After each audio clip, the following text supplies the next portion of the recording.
Alright, check this out. This is the rough and ready greenhouse table that I've built. It should be pretty good. Let's check the humidity today, which is 67%, and the temperature is 17 degrees. Pop that one in there and we'll see what it is inside the old greenhouse table. Now the problem is this needs to have a closing door, which I'll build at a different date. The seedlings I have are not ready to roll yet.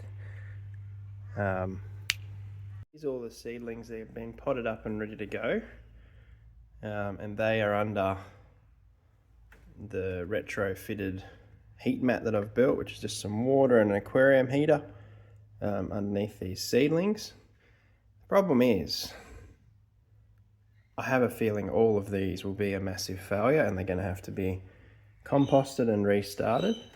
When I did them, these are now, I think, been in these trays for probably 9 days and haven't started sprouting. I've had to move them onto this heat pad. I actually thought it was going to be hot enough and I couldn't figure out why they weren't sprouting up on the deck where they would usually be okay. Temperatures have been between 17 and 18 degrees the last 2 weeks. The problem was, I believe the potting mix moisture was perfect. The ratio of compost to cocoa coir was perfect. The minerals were right. The blood and bone, they weren't too hot. Should have been sweet. Vermiculite on top for humidity. All of those elements were fine. However, on the deck, they're on a glass table that I put them on, and the temperatures were dropping to 4 to 5 degrees at night, and then that table in the afternoons was holding a lot of cold. So the trays, I believe, were just too cold and they haven't sprouted.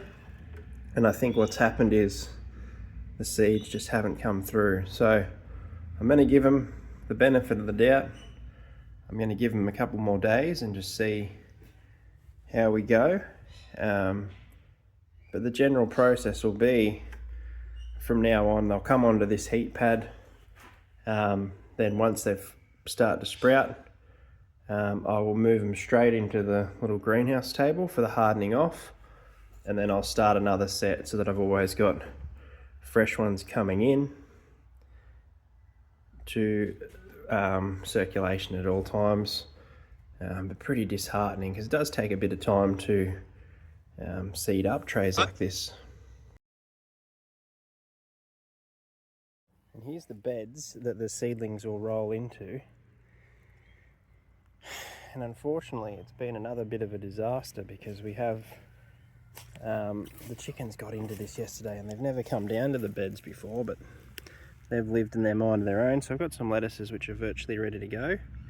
This was all direct seeded, and I am starting to get a few seedlings coming through, and this will look absolutely amazing once they all come through. The backdrop over here will have sunflowers, mixed flowers. I'm going to have potatoes in that bed over there, the furthest bed that's not built yet, but it'll be a mix of herbs, lettuce, carrots, flowers, radishes,